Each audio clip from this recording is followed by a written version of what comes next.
เทศไทยให้ความรู้คู่ความสุข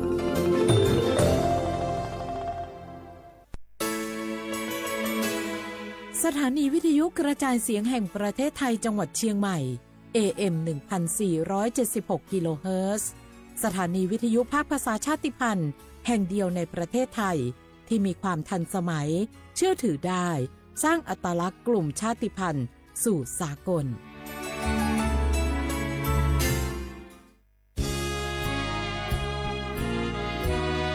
พระบารมีปกเกล้าเพื่อปวงชนชาวไทยจากพระราชกรณียกิจนานับประการที่พระบาทสมเด็จพระเจ้าอยู่หัวและพระบรมวงศานุวงศ์ทรงทุ่มเทพระวรกายทรงงานอย่างไม่เหน็ดเหนื่อยเพื่อประโยชน์สุขของประสบนิกร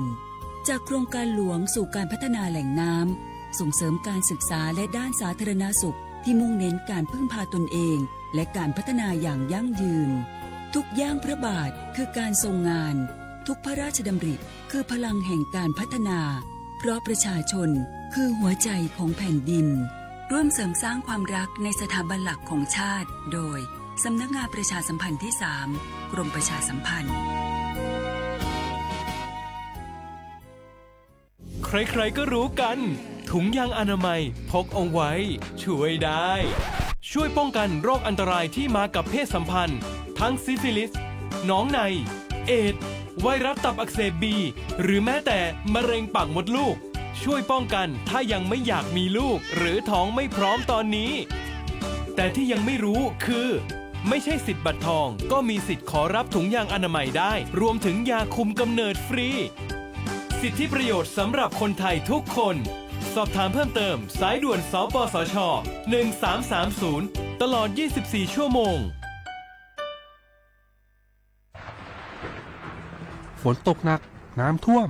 ภัยธรรมชาติที่เราหลีกเลี่ยงไม่ได้แต่เราสามารถเตรียมตัวให้พร้อมเพื่อความปลอดภัยของทุกคนในครอบครัวได้ก่อนน้ำมาเตรียมตัวให้พร้อมเก็บของสำคัญขึ้นที่สูงเช่นเอกสารสำคัญเงินสดและสิ่งของจำเป็นอื่นๆและถ้าหากบ้านอยู่ในพื้นที่เสี่ยงให้ติดตามข่าวสารจากทางราชการอย่างใกล้ชิดเตรียมไฟฉายแบตเตอรี่สำรองวิทยุสื่อสารและยาสามัญประจำบ้านไว้ให้พร้อมและอย่าลืมตรวจสอบเส้นทางอพยพที่ใกล้ที่สุดด้วยขณะเกิดน้ำท่วมอย่าเดินฝ่าน้ำที่ไหลแรงหลีกเลี่ยงการสัมผัสกระแสไฟฟ้าและหากต้องอพยพให้ปฏิบัติตามคำแนะนำของเจ้าหน้าที่อย่างเคร่งครัดเมื่อภัยผ่านพ้นตรวจสอบความเสียหายของบ้านและทำความสะอาดเพื่อป้องกันโรคที่มากับน้ำท่วมเตรียมตัวให้พร้อมก่อนภัยมาถึงเราจึงจะปลอดภัยด้วยความปรารถนาดีจากสำนักงานประชาสัมพันธ์ที่ 3 กรมประชาสัมพันธ์กู้ภัยโทรมาบอกว่าป่อน้องรถแฉลบน้องบ่คิดบ่ฝันเลยว่าวันนั้นจะเป็นวันสุดท้ายร้อยปันเหตุการณ์หลากหลายความสูญเสียบนท้องถนนบ่มีระยะปลอดภัยสำหรับคนบ่ใส่หมวกกันน็อก 69% หมวกกันน็อกช่วยลดความรุนแรงของการบาดเจ็บศีรษะและสมอง 39% หมวกกันน็อกช่วยลดความเสี่ยงในการเสียชีวิตของคนขับและคนซ้อนท้ายปีครับน้องขอให้ปีขี่รถปลอดภัยถูกวินัยจราจรใส่หมวกกันน็อกทุกครั้งตัวนะครับ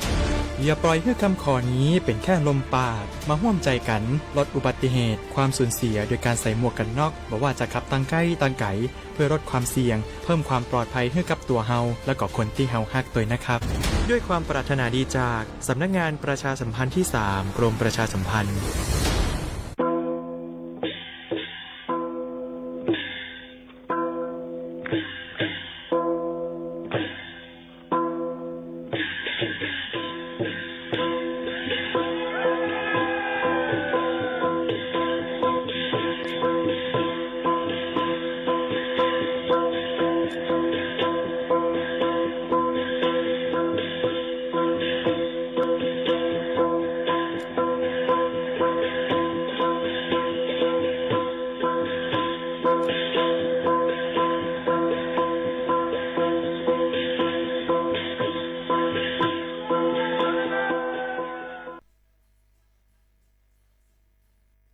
พี่น้องเขาสนใจใครปืนเผาผ่านตั้งหุ้งเปิดเสียงสวทเก้งใหม่ปั่นตั้งหู้ห่มปลาดังมีดังซื้อถ่อมแจ้งเรื่องหลีกว่าไก่ในปืนตีเจดอนเก้งใหม่กับสืบมาเลยดีสวทเก้งใหม่หมายฟ้น053 276 068 และ0922468579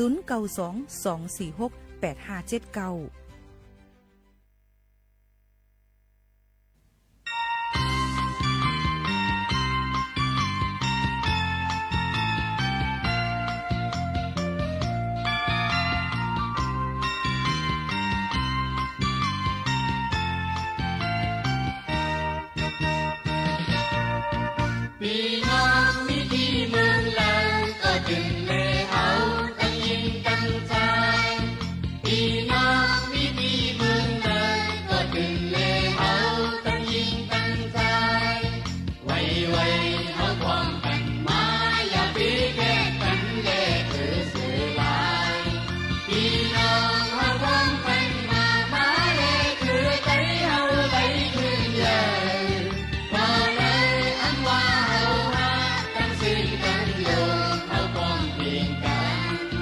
ลุกขึ้นมาแลก็เฮาให้ยิ้มใจอ้ายหลายงานพี่น้องที่พี่เมืองเลยก็ถึงแลเฮาตั้งยิ่งตั้งใจพี่น้องที่พี่เมืองเลยก็ถึงแลเฮาตั้งยิ่งตั้งใจไว้เอาความกันมาอย่าปีแก่กันแลคือสื่อลายพี่น้องเอาความกันมาแลคือใจเราไหลคืนใหญ่เมื่อในวันหนึ่งเมื่อหน้ามีกามีกันเอาความเพียงกันลุกหายใจยิ่งตั้งเสียงเขาให้ดีเสียเมื่อถึงเก่าพี่น้องที่พี่เมืองเลยก็ถึงแลเอาตั้งยิ่งตั้งใจพี่น้องที่พี่เมืองเลยก็ถึงแลเอาตั้งยิ่งตั้งใจ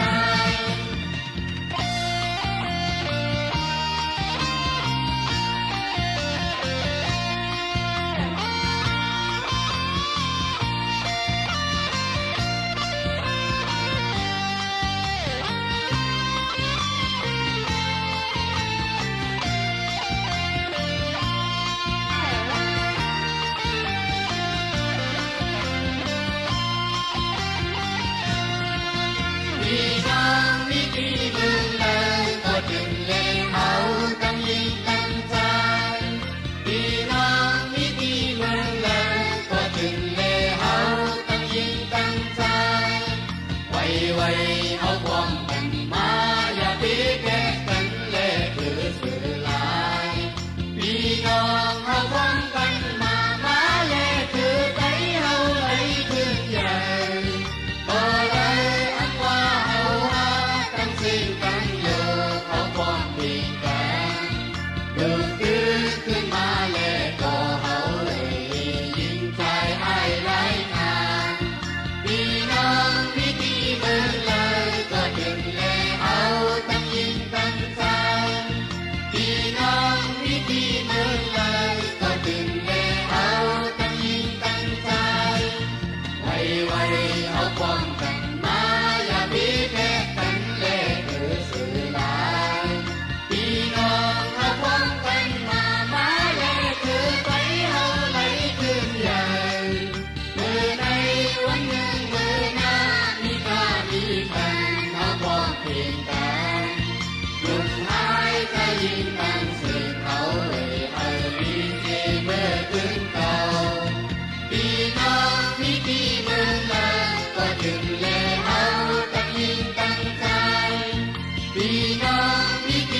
หมักสูงค่ะหมักสูงพี่น้องผู้ยินถ่อมเสียงใต้ทั้งเสียงกูก็กูก้นค่ะทบกันดีเนอร์ตอนการห้องปล่อยเสียงสวทเก่งใหม่ AM 147เท่ากี่แล้วเฮิร์สค่ะหบทบจอมปอไม่พี่น้องเขากูวันพอถึงมาข่าวยาม10 โมงถึง 11 โมงกลางเนื้อกลางคำอยู่จอมขาวโมขาวนนสุภาวันเชื้อสาวินเป็นอ้อยก็อ้อยเซปอไม่ปีน้องเขาค่ะตอนตาในวันเมื่อในถึงมาเลินเมื่อค่ะเลินที่8วันที่1ค่ะเนาะเมื่อในเป็นวันที่1เหลินทน82แห่งปลาย25ปีใต้2แห่ง1ปากปลาย19ปีก็จะ1แห่ง3ปากปลาย87คู่เป็นเหลินเก่าเหมอ7คำในค่ะเมื่อในค่ะเนาะตั้งเมืองจึงไทยอยู่จอมขาวโมขาวนนสุภาวันเชื้อสารวินเป็นอุ้ยก็ไอเซจอมกันที่ในข้าวยาม10 โมงถึง 11 โมงกลางเนื้อและกลางค่ำ1 วัน2ข้าวค่ะตอนด่าในวันเมื่อในนั่นเฮาค่ะฮบทุบจอมกันสีในตอนการเฮาค่ะตีในยาวป้อวันกูวันสุกเฮาค่ะดีกว่าปืนปล่อยเสียงตีภายดังสวทลำปางค่ะสวทเพื่อการเรียนรู้และเตือนภัยภาคเหนือAM 549กิโลเฮิรตซ์ค่ะพี่น้องเขาข่าวย้ำ5 โมงบ่าย10 นาทีต่อถึง6 โมงหัวค่ำในนั้นค่ะก็เบอร์นั้นแหละเด็กก็รีรันดีกว่าปืนปล่อยเสียงแทงดีดังสวทลำปาง AM 549แทงกำ1ข่าวย้ำ5 โมงบ่าย10 นาทีต่อถึง6 โมงหัวค่ำในนั้นค่ะก็เบอร์นั้นเหมือนในก็ได้เลยพบทบกันหลายตีหลายตั้งเอามาพี่น้องเขาดีด้วยดังเรดิโอออมล้ม AM 147กิโลเฮิรตซ์ดีทอมนะคะเนาะยกดีด้วยดังเฮิรน2เพจสวทเก่งใหม่ AM 147กิโลเฮิรตซ์และด้วยดังไลฟ์ TikTok เขาค่ะหลายตีหลายตั้งดีเลยว่าเป็นในตอนการห้องปล่อยเสียงเก่งใหม่ AM 147กิโลเฮิรตซ์ปืนปล่อยเสียงกูวันจำกันที่ในนั่นค่ะข่าวเงาอ่อนดังนั้นเขาค่ะดีเอามาเกี่ยวกับลองมาปั่นฟ้างนะคะลองพี่สภาวะกูสำเสียนปึ้งเอามาฝากตวนจู้ถึงปอแม่ปีน้องๆเขาจึงหนังไหนค่ะข่าวเงาวันที่1ต่อถึงวันที่10เดือนธันวาคม2แห่งปลาย25ในจึงปอของจึงไทยเดมีฝนกำเอยาค่ะอำป้อมีน้ำยาวหมังปืนตีในค่ะเนาะยาวก็ฝนก็ได้ตกน้ำหมังปืนตีก้วยหมังตีก็ได้อำป้อมีฝนหูปากมาเน่30% กว่าค่ะพี่น้องเขายาวก็กำนำดำติดตกตีเลยพองหลาในติดตกตีดังเจดอนเกียงไฮ้ยาวก็เจดอนพะเยาเจดอนเมืองน่านค่ะยาวก็จึมเจ้าหนังในค่ะนั้นในข่าวเจ้าหนังในนั่นค่ะก็บนนั้นแหละหลายตีหลายตั้งฝนได้ตกน้ำบางตีก็ตีอำปอตกย้อนเปิ้นนั้นแลก้อยกายยังตึกหลูเลยไว้ฟังกันอยู่ลองเพศสภาวะในอำหัวมันได้เกิดขึ้นมาเมื่อหลายจึงหือไขย้อนฝากไว้ปันปอแม่ปีน้องๆเขากูก็กูก้นตั้งบทตั้งเสียงให้เลยฮับฮู้ให้เลยยินถ่อมจ้อมกันเจ้าหนังไหนเย้าค่ะปอแม่ปีน้องๆเขาเนี่ยก็เป็นข่าวเงาฝนล้มๆออกมาฝากตอนด้วยถึงปอแม่ปีน้องๆเขานั่นก่อนในนั่นค่ะพี่น้องเขาค่ะเย้าก็ย้ำพองแต่เร็วค่ะพี่น้องเขาก็ได้มีความบันค่ะเมื่อกี้มีฝุ่นนำเนี่ยนะว่าเราคุณน้องตันใครฮัดเชิมกำในในนั่นค่ะเมืองหนังตั้งผู้ก้อนเจดอนเก้งใหม่ในนั่นค่ะลูกดีอันที่เป็นจื้อห้องวานายนิรัตพงศ์สิทธิถาวรอันเป็นผู้ก้อนเจดอนเก้งใหม่อำนั้นก็ผู้ว่าราชการจังหวัดเชียงใหม่เบิ่นก็มีขอความปงสั่งเฮอเป็นเฮ็ดภายการอธิบดีกรมการปกครองในนั่นค่ะเป็นคนอันเหตุการณ์ภายลองมันกึ้มภายลองรูล้อมด้วยถึงลองมันกึ้มกุมทิ้งลองมันกึ้มเจียมเจิ้งหนังไหนค่ะเนาะที่อธิบดีกรมการปกครองในนั่นค่ะเจิ้งหนังไหนค่ะอันนี้ก็เป็นลองเปลี่ยนป้ายแลกลายหน้าการค่ะเนาะพี่น้องเขาค่ะเอามาฝากด้วยให้เลยยินถ่อมจำกันเจ้าหนังในค่ะยกก่อนในวันเหมือนในนั่นในค่ะข่าวยำหามองกังในเจ้าเตมานั่นในค่ะพี่น้องเขาน้ำมันเบนซินขึ้นกาขันมาเทียง1 ลิตร0.04 สตางค์ค่ะปอแม่พี่น้องเขาเอามาได้เป็นแก๊สโซฮอล์ E85 E20 เนี่ยค่ะแก๊สโซฮอล์9195จะในขึ้นมาเทียง1 ลิตรแล้ว 0.40 สตางค์เนี่ยค่ะพี่น้องเขาตอนนั้นดีเซลได้ก็ตั้งตึกเหมือนเก่ากุ้ยนี่นั่นค่ะพี่น้องเขาอันนี้ก็เป็นรองการหากินเล่งต้องการเจอจะในหากินเล่งต้องการเจ้าใจในกูวันอันเฮาคามีอยู่นั่นเจิงหนังในค่ะพี่น้องเขาอันนี้ก็เป็นเทียงหนึ่งอันที่เอามาฝากตวนจุถึงปอแม่ปีน้องเขาเจิงหนังในค่ะพี่น้องเขาค่ะแล้วก็ใครเอา ข่าวเงามาฝากดอนจุถึงปอแม่ปีน้องๆเขาเที่ยง1อันในนั่นค่ะตอนตาในวันเมื่อในนั่นในค่ะเนาะในวันที่1นั่นในค่ะภายดังห้องการจอมพ่องหลวงภายกระทรวงมหาดไทยค่ะพี่น้องเขาอันในถ่อมด้วยลีค่ะเนาะมันก็ติเป็นปืนฮู้ตั้งหันเดียวก็ป้อยิงหมู่ขานนแชร์มาไหนก็อย่าลืมจอยกันถ่อมนั่นค่ะนะเนาะพี่น้องเขาค่ะในก็เปิ้นนั้นแลในค่ะเปิ้นก็เตตอนรับในนั่นค่ะภายจอมพ่องหลวงในค่ะช่วยว่าการกระทรวงมหาดไทยในนั่นค่ะอันเปิ้นเฮ็ดเกี่ยวกับไปลองวัดไว้ดังเมืองจึงไทยในค่ะพี่น้องเขานางสาวธีรรัตน์สำเร็จวานิชเนี่ยค่ะลงปืนตีตั้งเจเวงเมืองฝางเจดวันกิ้งใหม่ในวันที่1เดือน8 2แห่งปลาย25ตอนตาเดเหตุการณ์สืบขึ้นหน้าเกี่ยวกับไปลองการแก้ลิดปัญหาเจอคือเนี่ยค่ะสัญชาติสถานะบุคคลเนี่ยค่ะตอนตะก้นอันเขามาอยู่ดั้งเมืองจึงไทยถึงข้าวยามหึงน่านเดียวก็มีลูกอ่อนตีเกิดในเมืองจึงไทยจอมหนังปักเปิงหมายมีมติครม.เมื่อวันที่29เดือน12แห่งปลาย24ป่นมาเดียวก็เต็มมอบอาปันวัดไว้กับโตตอนตะก้นอันไรเป็นโอนสัญชาติเป็นก้นไทยเยี่ยวก็มอบอับบันพื้นเลือกหับพ้องในนะคะการอันเตเลยอยู่ในเมืองจึงไทยตั้งหมดอยู่2ปักก็นะคะเยี่ยวก็ทบจอมปอแม่พี่น้องเขาในปืนตีเมืองฝางแม่อายชัยประการเก้งหลาวแลดังเวงเมืองแห่งเวียงแหงเจดอนเก้งใหม่ในนั่นค่ะก็เตรียมมาเขาโฮมนั่นก็เตรียมมีอยู่หมอก2เหงก็นะคะอองตีลาเนี่ยอองตีลานหน้าตีว่าการอำเภอเมืองฝางค่ะพี่น้องเขาย้อนเปิ้นอะไรลองตั้งเจ้าในก็เปิ้นก็ห่างเฮียนกันไว้ตอนตาเตมาตัวลงปืนตีตัวเกี่ยวกับไปลองการคืบหน้าเลยการเฮ็ดลองวัดไว้การยืนสถานะต่างดาวถาวรเจิมเจิงหนังไหนค่ะพี่น้องเขาลองตั้งเจ้าในก็เตเลยว่าเป็นแทงหนึ่งรองที่เขาคาหลายๆก็อันมาอยู่เศร้าถังดังเมืองจึงไทยหึงนานนั่นเนี่ยค่ะสนใจกันนี่นั่นค่ะโยก็จะมีไลฟ์ถ่ายทอดสดเนี่ยค่ะผ่านดังเฮิรนสอมดังเพจสำนัก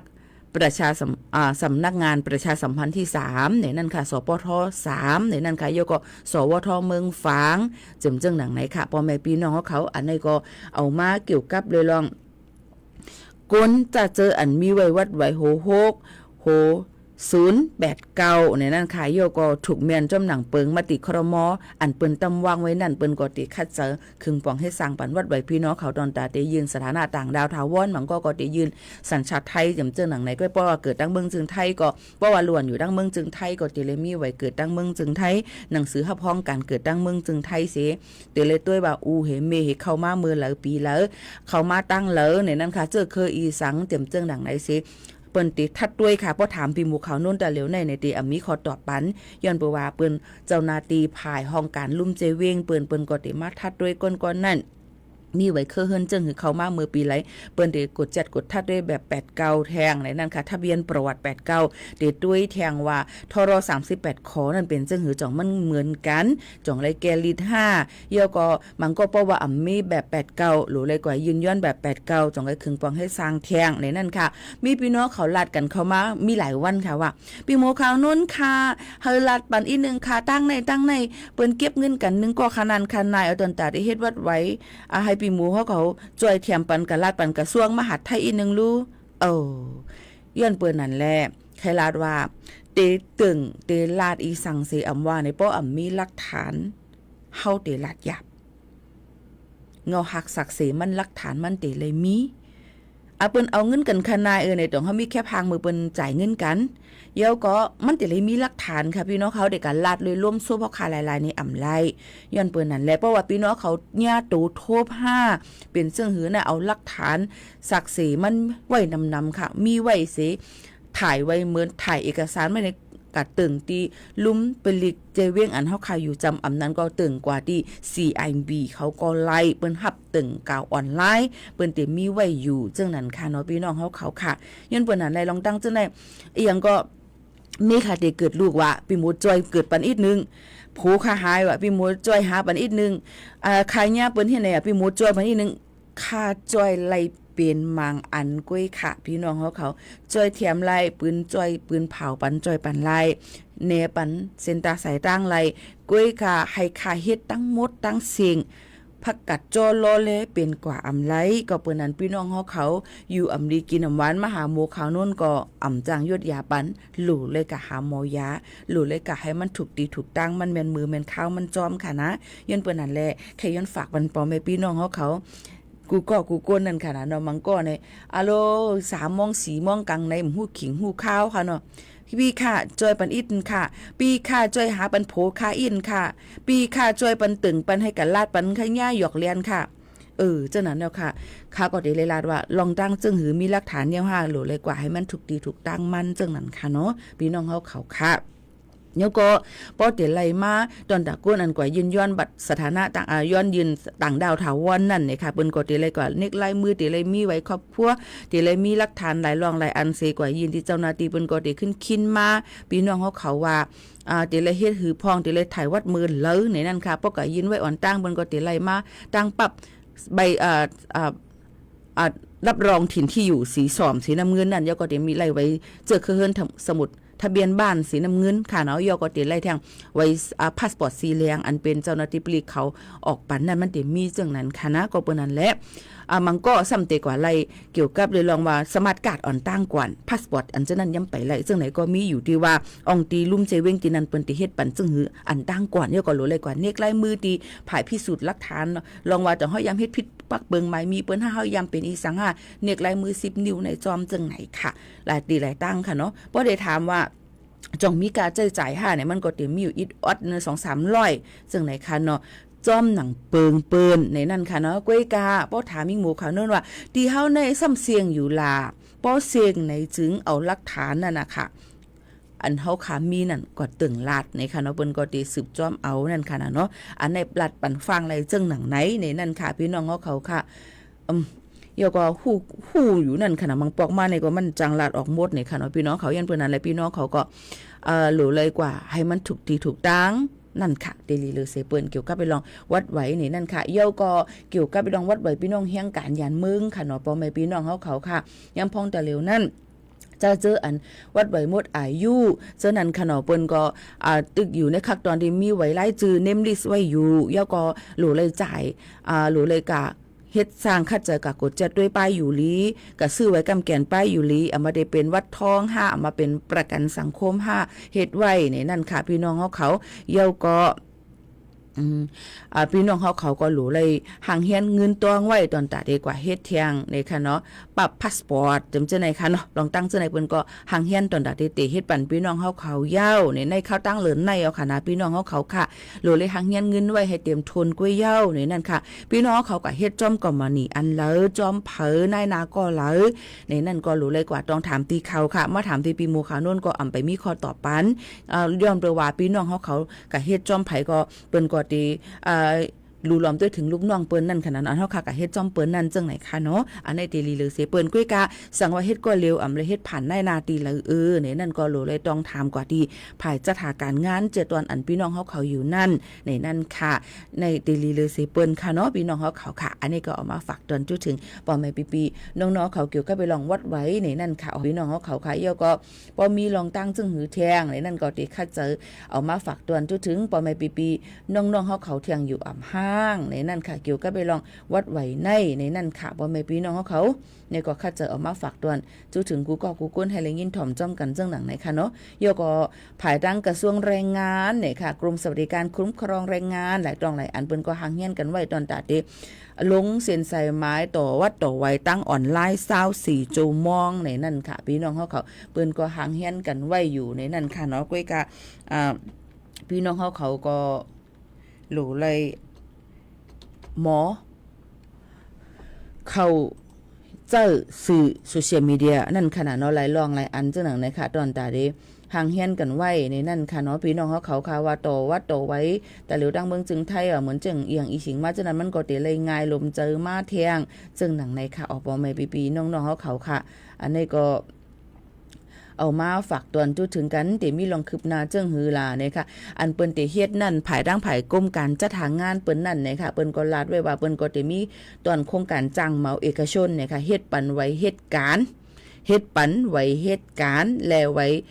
แลปันลองตั้งหู้เลยค่ะการแจ้งเหตุการณ์ตอนตะก้นแห่งการยันมึงเอาซอร์ซิ่งเซอร์วิสในนั่นค่ะพี่น้องเขาก็เปิ้นนั้นและเมื่อวันที่30เดือน7 2แห่งปลาย25ข้าวยาม10 โมงปลายนั่นนายสมชายบรกตศรีวันค่ะอธิบดีกรมการจัดหางานในนั่นก็เปิ้นก็เป็นโหเป่าเซมเนี่ยค่ะบอกลาถึงลองข่าวว่าตอนแต่ได้มีในตอนการจ้างเหมา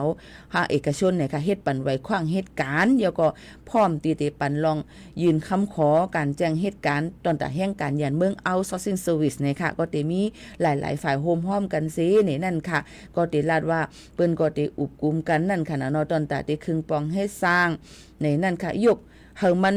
เข้าสู่ในกับปานดิจิทัลในนั่นค่ะเตเปิดใจการในวันที่1เดือนเก่าในกว่าปัดปื้นตั้งเมืองจึงไทยค่ะพ่อแม่พี่น้องเขาก็เปิ้นนั้นได้ลองตั้งเจอในนั่นค่ะพี่น้องเขาเปิ้นก็เตมีนั่นค่ะเนาะตอนตาเตให้ง่ายลมเจอในนั่นค่ะเปิ้นก็เตตั้งศูนย์อันที่เตเป็นไว้ขว้างเหตุการณ์แห่งการอยู่40อองตีปัดปื้นตั้งเมืองจึงไทยเนี่ยค่ะมีดีกรุงเทพมหานคร7อองตีมีต่าง7วันแทง33อองตีนะคะยก็เตมีเทียงนะคะลดก้าอันเฮ็ดปันบนห้องว่าโหลดโมบายนั่นค่ะเนาะพี่น้องเขาค่ะเทียง8หน่วยในนั่นค่ะตอนตาเตเข้าถึงพ่อแม่พี่น้องเขากูตีกูตั้งแล้วก็เข้าถึงพ่อแม่พี่น้องเขาคือตันเพอนั่นค่ะเนาะการเหตุการณ์เนี่ยค่ะในตอนการ outsourcing service ในก็เรียกว่าเป็นการคืบหน้าเกี่ยวกับลองภายสถานการณ์งานเนี่ยนั่นค่ะพาเข้าสู่ในกับปานดิจิทัลเต็มรูปแบบนั่นค่ะเนาะพี่น้องเขาหนังหือบ่ได้เข้าถึงเลยง่ายแล้วก็24ชั่วโมงพี่น้องเขาก็แจ้งเข้าแจ้งออกแจ้งไขกันจุนนี้นั่นเห็นไหนมันก็ได้เลยง่ายผ่านทางสื่อ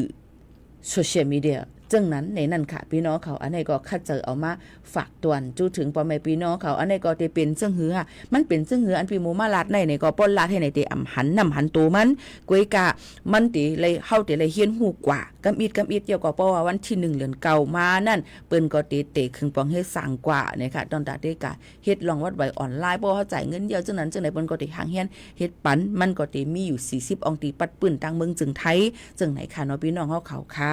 กวยกะพอถามว่าเฮาหมอลิกนะเฮาอำหู้น่ะนี่ก็มันก็ยังตึกมีกลจอยแถมอันว่าที่เป็นนังกอมนี่อันเปิ้นรับเฮ็ดปันเฮอันพี่น้องเขายามกว่าเจอ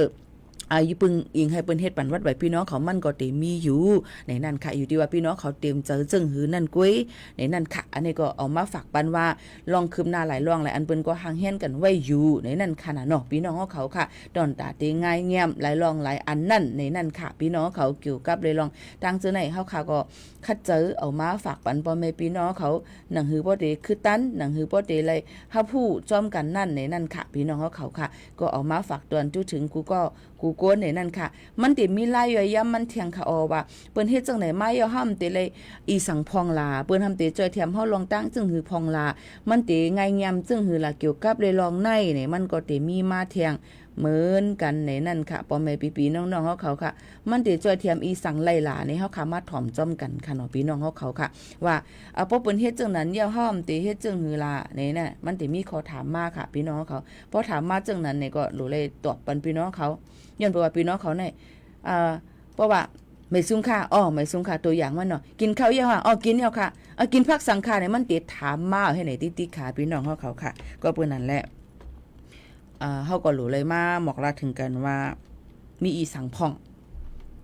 ต้องใจค่ะมันมีอีสังพองมาเดือจอยแถมจึงหือพองในนั่นค่ะเนาะพ่อแม่พี่ๆน้องๆเขาค่ะ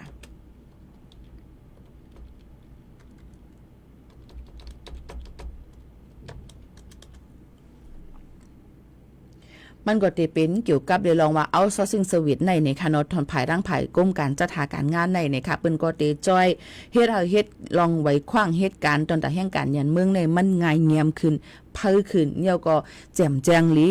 มีลองการเป็ดแหลนเปิ้นก็เตเอามันตาเฮาขาในหุยตาเฮาขาในเปิ้นดิเทสตัวเปิ้นดิตุ้ยติในกล่องเปิ้นเฮยาวก็เปิ้นก็เตเนกลายนิ้วมือเฮาขาเฮเนี่ยที่ฮู้เลยกำเหลียวค่ะหันผิดอ่อนก็ฮู้ว่าเป็นเผอจังไหนค่ะมีลองปลอมมีลองซ่อนกันจังไหนค่ะเนาะพ่อแม่พี่ๆน้องๆเขาค่ะลองตั้งอันในก็เตเลยว่า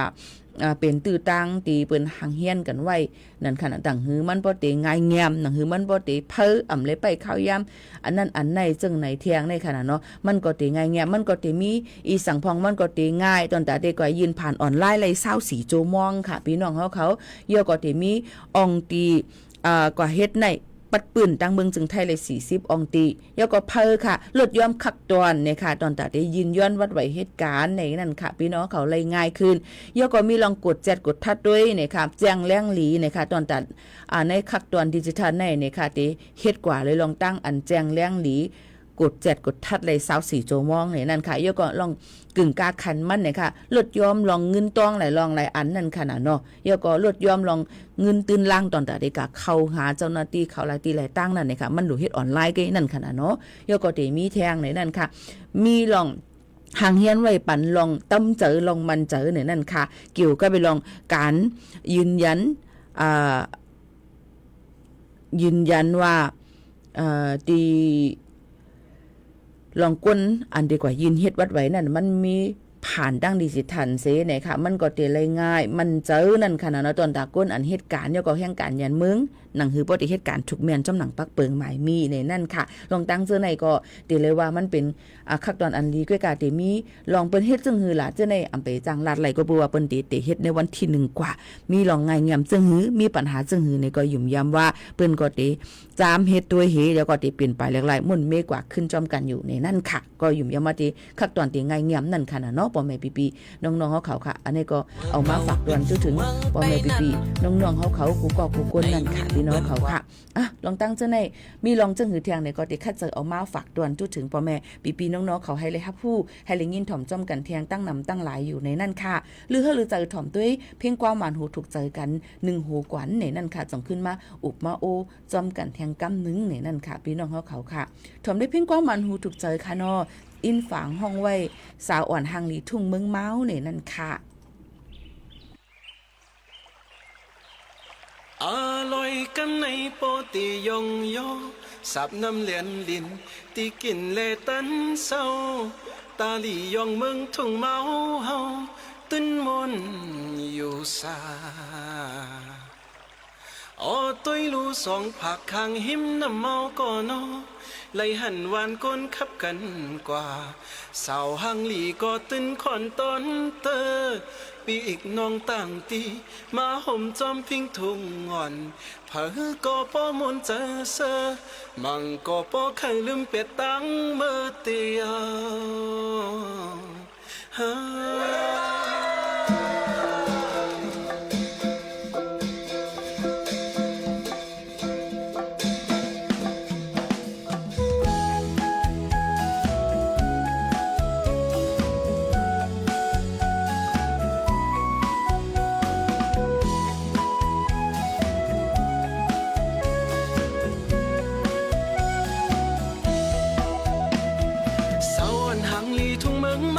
คนหอยาวห่างเล่าเย็นแงเป็นเสาหมู่จีน้ำคำเสาเหมือนหมอกต้นลำในเป็นเสาปังคำห่างลียุ่มไหม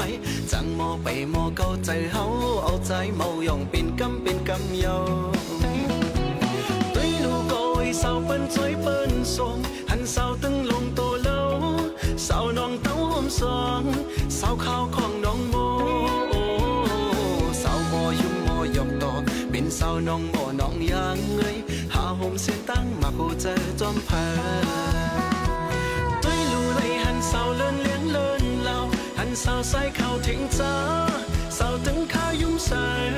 เสาเกี่ยมปองน้องเชียงโอ้เสาน้องนึ่งมึนเลื่อนบอกเสาโมยกใจใจตันเสาจีละเนยอย่าปีจันใจนาตุ้ยลูเลยลองเสาโมสังห่างปองหันเสาโหสมยุ่มสังหันเสาจิงขันใจสูงเสาปังปุงใจมอนโอ้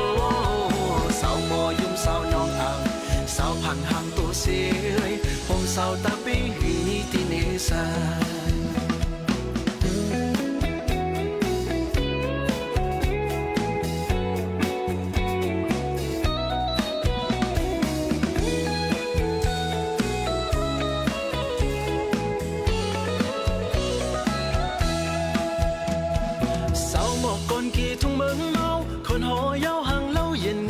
เสาหมู่จีน้ำคำเสาเหมือนหมอกปลายลำในเป็นเสาปังคำห่างลียุ่มไหมจังมอไปมอเข้าใจเฮาเอาใจเมาย่องเป็นกำเยา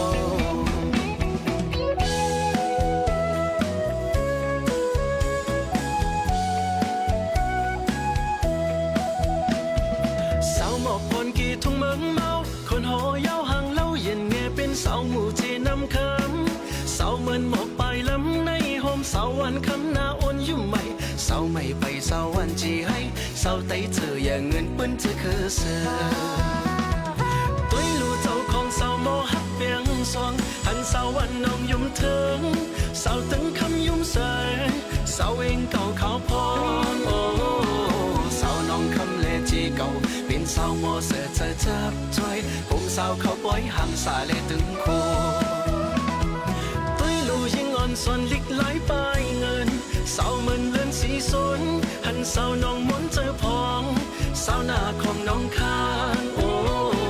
เสาห่างนุ่นห่างอ่อนเป็นเสาน้องก่อนวานห้องไว้ผมเสาน้องลองสั่งเปลีอ่องเจอเสาห่างเล่าห่างสุงเป็นเสาเสียคนกุนให้ตีนมไอ้ไข่เมาเต้ที่เมืองลา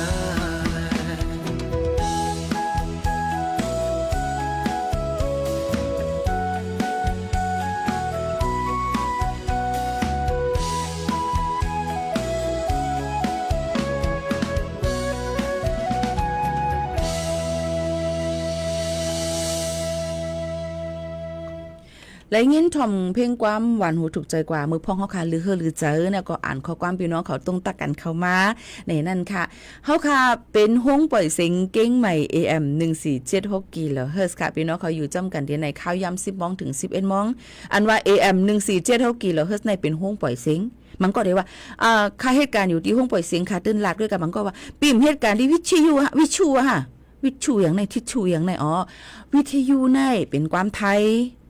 นั่นคือเฮาคาว่าเต็มรัดความโดเลยเปิ้นนำนั่นข้อความอันเฮาไตเฮามีเฮาก็เจอกว่าอันนี้ค่ะเนาะก็เปิ้นนั้นเพราะขาลาดนี่เพราะปีน้องไตดังเมืองไทยเหมือนกันบัญญัติการที่ห้องปล่อยเสียงล่ะกะบัญญัติการที่วิทยุกะก็เปิ้นนั้นแหละห้องปล่อยเสียง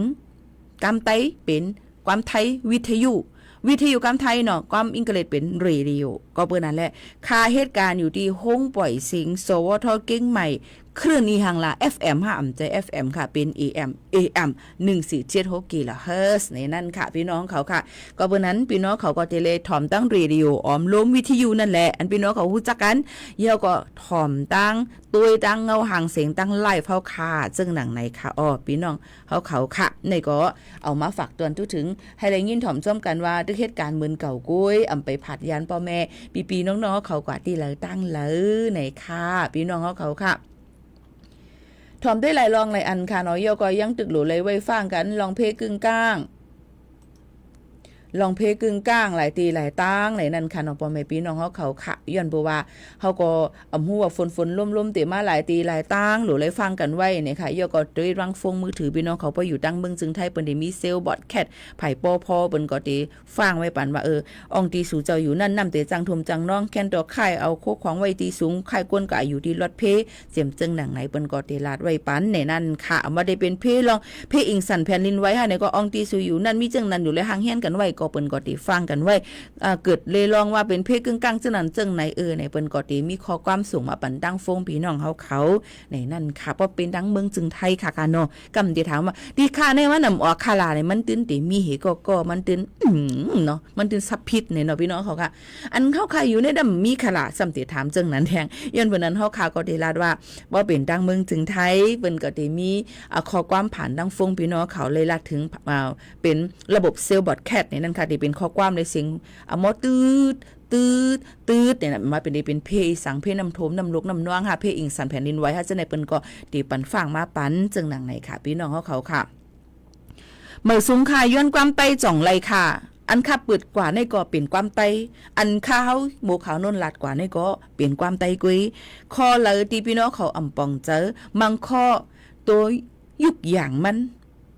เพราะเขาว่าตัวอย่างพี่น้องเขาว่าความไตหันมีตัวอย่างเมียความยุกอย่างตัวยุกอย่างยกมาเป็นตัวอย่างมันมีในนั้นค่ะนั้นก็เปิงแตกมันเพราะเปิงแตกนี่เหมือนว่าเปิงแตกนี่มันติมีเหมือนว่าคออันแตกต่างมันเป็นจังคือเปิงแตกมันเป็นจังนั้นแท่งจังไหนค่ะเนาะก็เบิ่นนั่นแหละพี่น้องเขานั่งคือพี่น้องเขาบ่ได้ป่องเจอความไตเลยเพนในค่าเขาคัดเจอตอนตัดได้เอาข้อความถอยความในมาลัดปั่นพี่น้องเขาให้มันบ่ปีเพนนะคะก้วยกามังคอมังอันจื้อก้น5อองตีการ5เจนใน ตีแล้วก็กาติเลดาดป้าเสียงจึงนั้นกุ้ยในนั่นค่ะย้อนเปิดสั่งหลายย้อนเปิดว่ามันจังเปลี่ยนบรรภายใต้เขาคาไหลนั่นค่ะนะเนาะจึงในค่ะพี่น้องเขาค่ะป้อเหมือนหนังเตารีดความไทยในตัวอย่างมันเนาะถอยความโคสูฟูน่ะย่ำลีดล่ะลีดไทยได้ป่องเจอใต้เขาขาวมาหรือแม่เกไม่ลีดมันจึงให้ไหนเขามัดไว้จังใจลีดล่ะในป่องว่าฮัลโหลเกฮัลโหลลีดจังไหนมันติมีเถียงจังไหนข้อความมาอันเจอเหมือนกันก้อยกาว่าที่ป่องมันเหมือนกันค่ะเนาะก็เป็นนั้นแล้วเพราะว่าซื้อโคเฮาหูหนาเนี่ยเพราะเป็นความไต้เต้เฮาก็ติแล้วว่าผางตัดพี่น้องเขาเจอมีโอนะมีโอเป็นความมันค่ะพี่น้องเขาอันนี้เอา1ข้อไว้ก่อนเตารีดความไทยว่าเตารีดต้องใจเนี่ยก็ไม่ความไทยความไต้เขาก็ดีว่าผางตัดเพราะเอาติเตมันค่ะกะก็ไม่มันก็ว่าเมื่อเอามีโอโทล่ะมีโอความมันค่ะยันเบอร์นั้นอยู่จำหังเฮาไกลๆล่ะจังนั้นค่ะนะเลยลองตั้งยามตั้งจ้าเฮานั่นค่ะนะเนี่ยคุยกะว่าพอเฮาขาติขึ้นมาขับใหญ่ขอความเสมาลาดปันทอความให้มันถูกเมียนในอยู่จอมสังก็เตโมอันนั่นติใครลองจอมอันนั่นติฮู้เอาความรอเลยตั้งนั้นเอามาได้เป็นดังเมืองจึงไทยเมืองเหนือในก็ติรอแลกันเหมือนหนังว่าจิ้นก็ฮ้อนต้องก็ไปอันว่านั่นน่ะพี่น้องเขาค่ะจ่องผ่องใจจิ้นฮ้อนต้องไปเนี่ยมันอยู่ลีค่ะว่ากับเหตุการณ์ต้มเข็งหมูเข็งเนื้ออันนี้ก็ง่ายๆนะในตัวอย่างตัวยุกอย่างมันปึงเตียกมันค่ะกับพี่น้องเขาค่ะนั่นแหละก็ไม่โบราณกำเมืองอันนี้จิ้นฮ้อนเนี่ยเนื้อหลุดออกใจก็ไม่ให้อย่างไรก็นั่นมาเหตุการณ์เนี่ยว่ากันโตขนาดว่าตัวอย่างมันสั่งสวยวันนี้อันใจบอยมายาการกาเนี่ยเจ้านายว่านายบอยมายาการกาเนี่ยว่าก็ไม่ได้ก็อันเป็นพี่น้องแห่งการก็ว่าจินมันห่อนต้องมันก็ไปก็เป็นนั้นแหละจินบอกว่าเนื้อของใจห่อนบอกว่าเลิศจินห่อนเนาะเฮาก็ว่าเนื้อมันเลิศเฮาก็กลางว่าก็คัดใจรัดความเปื้อนน่ะในใกล้ๆจินห่อนเนี่ยมันมีนั่นน่ะเนาะพี่น้องเขาค่ะต้องก็ไปในบอกว่ามันกว่าต้องในบอกว่าต้องกว่านั่นน่ะเนาะมันต้องมันลุต้องมันต้องเสียเนี่ยนะท้องเสียของใจงั้นบนนั้นแหละเฮาดิใกล้ๆหลักจังไหนเพราะว่ากว่าคินกันดิห้วยตึ้งเท่าเนี่ยเนาะมึงมาตรการเนี่ยถ้าคิงอยู่ตรงนี้เนี่ยจังนั้นน้องใจก็บนนั้นแหละไปมาไปมาอยู่ไว้ตีในนะในจังไหนก็ด้วยกะเฮาอยู่หิมแล้วก็เฮาใกล้ๆหลัดล้อเล่กันกว่าจังนั้นด้วยกะมันอยู่ที่เฮาป่องเจอนั่นขนาดเนาะพี่น้องเฮาเขาค่ะก็เป็นนั้นแหละกุ้ยกาพอได้ถามว่าความไต้เฮาคารู้ในแทงอินเตียหายกว่าเฮาค่ะพี่น้องเขาแทงอินเตียหายกว่าสังเกตว่าเฮาท่าเจอในใจกันสืบแป้งซิมแมทแป้งซิมสืบเจอกว่านั่นในค่ะเนาะเฮารู้เลยอ่อนกันใจกว่าขอไลปีโมอ่ำหมอมันจะว่าปีโมหมอมดค่ะนะขอไลปีโมอ่ำฮู้ปีโมต้องถามสืบฟ้นกะอันนั้นก็จะเร็วกลับบ้านขึ้นกลับตักกันในไลน์พองจ่องตั้นค่า5เจ้าเฮาปลาเฮาปีเฮาเนี่ยเปิ้นได้บินก้นโรงเรียนภาษานั่นขนาดถามกว่าเขาได้จะได้ใจว่าคือค่าเฮ็ดไหนค่ะมันก็ได้เป็นตั้งหัวค่ะเฮาก็หมายต้องไว้เขาก็ไม่ได้ใจจึงไหนเฮ็ดไหนนั่นค่ะเนาะนั่นเนาะค่ะก็วันนั้นแหละเฮาลูกเมืองหมอมาเฮาจะว่าเฮาหมอก็วันนั้นเฮาหลูไลคัดเจอคัดเทียงเข่งตามันกว่าค่ะมันก็ติงายแงมตอนตาเขาค่ะอันนี้ลาดเลยลองตั้งฟิงทุ่งความลาดตั้งจ๋าอันนี้ก็เป็นการรักษาแป้งซิมเจอคือเขาขา1อันเหมือนกันในนั่นค่ะอย่าหนังคือบ่ได้ลูกหลานเนาะค่ะก็ได้ลุงลืมนั่นหนูได้จอยกันสืบปืนแพกว่าในนั่นค่ะพี่น้องเขาค่ะในก็มาฝากตอนถึงกันซึ่งหนังไหนค่ะเนาะค่ะกำแนวค่ะก็อ่อนกันลือใจเที่ยงในนั่นค่ะพี่น้องเขาค่ะตั้งวันเมืองใต้หลายตีหลายตั้งก็เอามาได้เป็นเพหมักลงตกเดียกแทงตั้งน้องปิงก็มีก้นเป็นเพหมื่นก้นปลายเพในก็หลูตั้งจอยแถมตั้งนำตั้งหลายก็มีเนี่ยค่ะเพน้ำท่วมน้ำนองก็มีมาในนั่นค่ะพี่น้องเขาค่ะเนี่ยก็มินออนไลน์ในค่ะเนาะก็ลองตั้งเสนอก็ใจเวงในตึงอันปังเอาไล่ปึงซึกคึกคักนั่นก็ติมีอยู่เป็นอยู่63ใจเวงเนี่ยนั่นค่ะวันไผเมืองมันตะเหลียวก็ยังตึกสุกยุงอ่อนอ่านกันอยู่เฮาบ่อยู่บ่กินกว่ากูสำแสนพึงเสกัมในเอามาฝากตวนจุถึงป่อแม่ปีน้องๆเขากูโกนตั้งหมดตั้งเสียงในเอาฝากตวนถึงกันจังหนังไหนค่ะสืบลือให้ลือใจถอมด้วยเทียงเพียงความหวานหูถูกใจกันเทียงลูกก่อนค่ะพี่น้องเขาค่ะ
อ๋อค่ะบอมไม่ปีน้องๆเขาค่ะทอมเพ่งกว้ามก็เลยเจอในนั่นค่ะโยก็เหมือนในก็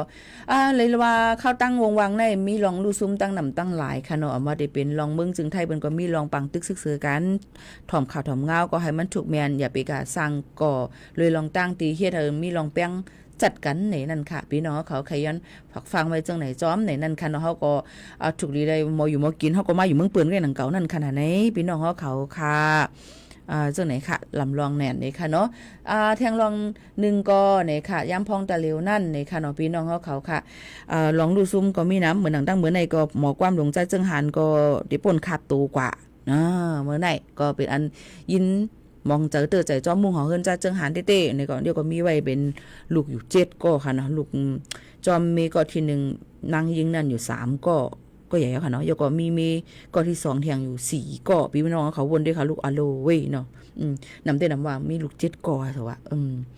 ก็จะเจออันป่นกว่าได้ก็ป่นกว่าอย่างนะคะเจออันกึดปะหลงปะหลังในแกที่ดูเลยครึ่งปองให้สั่งกว่านั่นขนาดนี้นี่ก็ตัวตายก็ซึมให้นั่นก็ค่ะเพ่งความก็ห้องไว้ตั้งนำตั้งหลายเฮ็ดให้พี่น้องเขาเลยฮู้จักมักจือใจเจิงหานยก็ดินหนังตีดังคงปล่อยเสียงในแต่มือปานปะชุสีป่นมานั่นนี่ก็เลยผิดหมอกมาห้องเพ่งความตั้งตั้งหลายกันในกำกลุ่มกำว่าอันเพียงความอันนั้นอันในมือกูปอกมันเป็นเพียงความเปิดไหลนั่นขนาดเนาะความกว่าปีในใกล้ๆตะเหลียวนี่ก็กลับปานขึ้นกลับมาก็ว่าเป็นของเก่าไม่ก็เป็นของเมื่อนี่มีลิขสิทธิ์กันมีลองแคบเงาตื้นมันออกมากันนั่นนี่เก็บมาเงินกันจังไหนก็มีมาแลจังเปิดเพียงความกำนำตั้งหลายก็ใจจึงหันก็เต็มมีความอันลำเสียงไทยตั้งนำตั้งหลายแล้วก็เป็นแห่งจะโดนพี่น้องแห่งการยันเมืองตั้งนำว่าได้เป็นอย่างเกี่ยวกับไปลองสาวซ้ำเจงคำเส้นตั้งหัก2ฝ่ายกลุ่มปอแม่เพกุนเปเสอกับน้ำยาก็จำเจอไหนค่ะเนาะนั่นค่ะก็บนนั้นแหละลงตั้งจึงก็ยาวเนี่ยค่ะเพ่งความก็ยังตึกหวานถูกหูถูกใจกันแทงอยู่เนี่ยค่ะก็อันผ่านมือกว่าก็ให้กับฮอดถึงตีหลีตีงามนั่นขนาดไหนพี่น้องเขาค่ะนี่ก็เอามาฝากตอนจุดถึงพ่อแม่ปีน้องๆเขาจึงหนังในเสตีย้อนผัดยานพ่อแม่ปีน้องๆเขามือกว่าก่อนเนี่ยค่ะพี่น้องเขาค่ะจ่องขึ้นมาหบมาทบจอมกันเทียงค่ะนะปีน้องๆเขาค่ะตอนดาวันเมื่อในมอนค่ะมือสูงค่ะ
ข่าวต้นชั่วโมง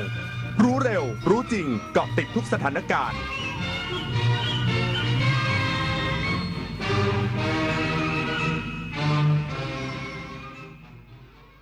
รับฟังข่าวต้นชั่วโมง 11 นาฬิกากับพฤทธิ์แก้วพิบูลครับ